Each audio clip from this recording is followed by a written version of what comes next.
تو بات کرنے کا مقصد یہ تھا کہ حضور کے فرامین نور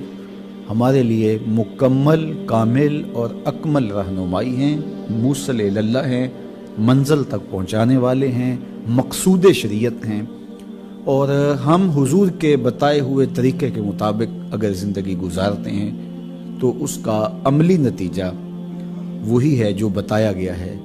کبھی ایسا نہیں ہوگا کہ شرمندگی اٹھانا پڑے کہ ہم تو منہ اٹھا کے چلتے رہے، لیکن اب ہمیں کہا جا رہا ہے کہ نہیں جناب، راستہ یہ نہیں تھا، راستہ وہ ہے۔ اگر حضور کا دیا ہوا راستہ موصل اللہ نہیں ہوگا تو پھر اور کون سا راستہ ہوگا؟ حضور کے فرامین نور اگر شریعت نہیں بنیں گے، وہی خدا ہے، کیونکہ نبی اللہ کی مرضی کے بغیر نہیں بولتا۔ وما ینطق عن الہویٰ ان ہوا الا وحی یوحیٰ، کہا کہ یہ اپنی مرضی سے نہیں بولتے، اللہ کے حکم سے، اللہ کی مرضی سے، اللہ کی مشیت سے نبی کے لب کھلتے ہیں، اور جو ہی لب کھلتے ہیں تو جو کلمات نور حضور کی زبان رحمت سے نکلتے ہیں وہ سراسر اجالے، روشنیاں اور نور و نکہت کا سبب اور ذریعہ ہیں۔ آج کی اس نشست کے اندر حضور علیہ السلام کا ایک فرمان آپ کے سامنے رکھنا چاہوں گا، اور اس فرمان کی روشنی میں ہم اپنی زندگی کا محاسبہ کرنے پہ مجبور ہوتے ہیں، اور جو قومیں اپنا محاسبہ نہیں کر پاتی انہیں سخت ندامت اور شرمندگی اٹھانا پڑتی ہے، اپنے دنیاوی مستقبل کے اندر بھی اور اخروی مستقبل کے اندر بھی۔ تو اس لیے ہمیں یہ معاد کی فکر دینے کے لیے اور دنیاوی زندگی کو بہتر بنانے کے لیے ایک خوبصورت انداز سے میرے اور آپ کے آقا و مولا نے ہمیں سمجھایا، اور ایک امر واقعی تھا جس کی نشاندہی کی حکمت کے ساتھ، دانائی کے ساتھ، اور اس کو اس طرح سے منظم طریقے کے ساتھ ہمارے سامنے رکھا کہ ہم اس سے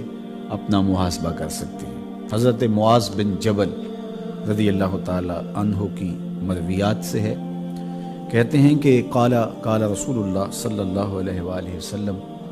رسول کریم صلی اللہ علیہ وآلہ وسلم نے ارشاد فرمایا، لا تزول قدم عبد یوم القیامہ حتی یسأل عن اربع خصال، قیامت کے دن اللہ کسی بندے کے قدم اپنے حضور سے ہٹنے نہیں دے گا، موقف حساب سے کسی کے قدم ہٹ نہیں پائیں گے جب تک وہ 4 سوالوں کا جواب نہیں دے پائے گا۔ یہ اس کو ہر صورت میں دینا پڑے گا، 4 سوال اس سے پوچھے جائیں گے، اور اس دن کوئی بھی ان سوالوں کے جواب دیے بغیر نہیں نکل پائے گا۔ علماء نے اس کی تشریح میں لکھا ہے کہ یہ سوال انبیاء علیہ السلام سے نہیں ہوں گے، صرف انبیاء مستثنیٰ ہیں ان سوالوں سے، ان سے صرف ایک ہی سوال ہوگا۔ انبیاء سے بھی سوال ہوگا، ان سے صرف ایک ہی سوال ہوگا، اور وہ سوال کیا ہوگا کہ میں نے تمہارے ذمے جو ذمہ داری لگائی تھی تبلیغ دین کی، پیغام حق کے ابلاغ کی، کیا تم نے میرے پیغام کو پہنچایا؟ اور یہ انبیاء علیہ السلام سے ان کے شرف اور کرامت کے لیے، ان کی عزت افزائی کے لیے سوال پوچھا جائے گا۔ بعض اوقات سوال پوچھے جاتے ہیں حساب لینے کے لیے، اور بعض اوقات سوال ان کو عزت دینے کے لیے، کوئی شخص بڑا کام کر کے آئے تو وہ، اور میرے اور آپ کے آقا و مولا تو اس دنیا پر ہی اپنے صحابہ سے اس بات کی گواہی لی حجۃ الوداع کے موقع پر، جب 1,44,000 لوگ حضور کے سامنے موجود تھے، تو آقا کریم نے فرمایا کہ لوگوں بتاؤ میرے مالک نے میرے ذمے جو کام لگایا میں نے کیا وہ کام کیا؟ تو سب نے بیک زبان ہو کے کہا آپ نے حق ادا کر دیا۔ تو پھر حضور نے کہا بار الہ دیکھ تیرے بندے کیا گواہی دے رہے ہیں، اے اللہ تو گواہ ہو جا، تیرے بندے کیا میرے بارے گواہی دے رہے ہیں۔ تو انبیاء علیہ السلام سے ایک ہی سوال ہوگا، اور وہ یہ کہ کیا تم نے تبلیغ دین کا فریضہ ادا کیا؟ اور ہر نبی نے تبلیغ دین کا فریضہ ادا کیا، مشکلیں سہی، تکلیفیں گوارا کی، لیکن اس کے باوجود انہوں نے اس فریضے سے کوتاہی نہیں کی، انبیاء علیہ السلام کو شہید کیا گیا، انہوں نے بھوک کاٹی، انہوں نے اذیتیں سہی، لوگوں کے تلخ رویے گوارا کیے۔ ایک بات بار بار اگر کسی کو کہی جائے اور وہ سننے پہ آمادہ ہی نہ ہو تو حوصلے ٹوٹ جاتے ہیں، لیکن انبیاء علیہ السلام کی زندگیاں آپ دیکھ لیجئے، لوگوں کے رویے اتنے تلخ اور اتنے دردناک تھے کہ وہاں بڑے بڑے بھی دم توڑ جائیں، لیکن اللہ کی طرف سے مامور یہ اولو العزم ہستیاں، انہوں نے کس طرح استقامت کا ثبوت دیا۔ لوگ کانوں میں انگلیاں ٹھونس لیتے ہیں، لیکن اللہ کے پیغمبر منتظر کھڑے ہوتے ہیں، اچھا کبھی تو انگلیاں نکالو گے تب ہی پیغام دے کے جاؤں گا۔ 950 سال حضرت نوح علیہ السلام کی لوگوں کے ساتھ تبلیغ کی عمر ہے۔ آپ کی عمر تو زیادہ ہے، لیکن جو قوم کو تبلیغ دین کی، ان تک پیغام حق پہنچایا، وہ 950 سال ہے۔ اتنا طویل عرصہ لوگوں کو سمجھا رہے ہیں، لوگ مان نہیں رہے، لیکن اس کے باوجود انہوں نے پیغام حق کا ابلاغ کیا۔ میرے اور آپ کے آقا مولا حضور نبی رحمت صلی اللہ علیہ وآلہ وسلم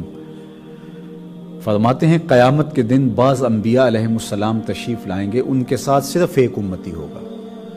کئیوں کے ساتھ 2 امتی ہوں گے، بعض ایسے بھی آئیں گے جن کے ساتھ کوئی امتی بھی نہیں ہوگا۔ تو مبلغ کی ذمہ داری یہ ہے کہ وہ پیغام حق کا ابلاغ کرے۔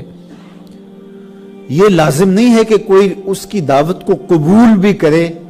یا نہ کرے۔ بہت سارے انبیاء علیہ السلام آئیں گے، اور یہ بات مبلغ کے لیے کتنی تسلی آمیز ہے کہ جب قیامت کے دن بعض انبیاء آئیں گے کہ جن کے ساتھ کوئی بھی امتی ان کا ماننے والا نہیں ہوگا، تو ایک مبلغ ساری زندگی حق کی بات کہتے ہوئے، پیغام حق کا ابلاغ کرتے ہوئے گزار دیتا ہے، اور ایک شخص بھی ان کی بات نہیں سنتا، تو پریشانی کی ضرورت نہیں ہے۔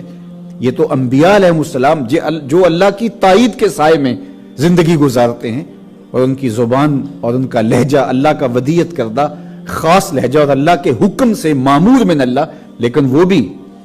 ایسے ہوں گے بعض کے لوگ ان کی بات کو قبول نہیں کیا، اور وہ اکیلے بارگاہ قدس میں حاضر ہوں گے، لیکن یہ کہیں گے مالک جو ذمہ داری تھی اس میں کوتاہی نہیں ہوئی، وہ ہم نے حق ادا کر دیا۔ تو یہ سوال انبیاء سے نہیں پوچھا جائے گا۔ بعض علماء نے کہا کہ وہ 70,000 لوگ اس امت کے جو بغیر حساب کے جنت میں داخل ہوں گے، ان سے بھی یہ سوال نہیں پوچھا جائے گا۔ باقی اللہ کسی کو اپنے حضور سے ہٹنے نہیں دے گا جب تک اللہ جل شانہ ان سے یہ 4 سوال نہیں کر لے گا۔ سوال عام حالت میں بھی کسی سے کیا جائے تو وہ انسان کے لیے بہت اذیت ناک ہو، پھر موقف حساب میں جب ایک طرف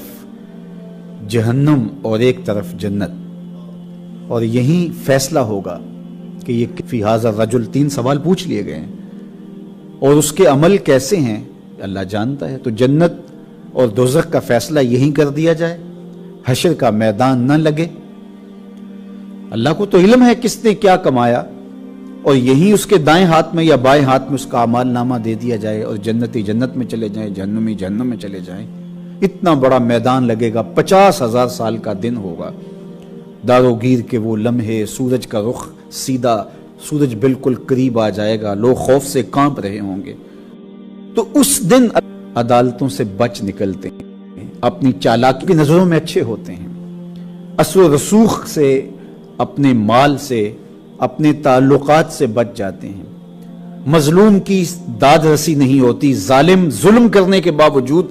دودھ سے دھلا ہوا عدالت سے نکل کے سامنے آتا ہے، اور مظلوم خون کے آنسو جو ہے وہ پی کے رہ جاتا ہے کہ ظلم بھی میرے اوپر ہوا، اور جیل بھی میں کاٹ رہا ہوں، سزا بھی میں گوارا کر رہا ہوں، اور عدالتوں کے دھکے بھی میں کھا رہا ہوں، اور مجرموں کی طرح میرے ساتھ سلوک کیا جا رہا ہے، اور یہ جس نے زیادتی کی، جس نے ظلم کیا، جس نے دن دہاڑے غضب ڈھایا، قیامت توڑی، تو اس کو کوئی پوچھنے والا نہیں، وہ کسی طرح سے پھر عدالت عالیہ سے رجوع کرتا ہے، لیکن وہاں بھی اس کی شنوائی نہیں ہوتی، وہ آگے بڑھتا بڑھتا ہر عدالت میں ناکام ہوتا ہے۔ ایک عدالت تو ایسی ہونی چاہیے کہ جہاں انصاف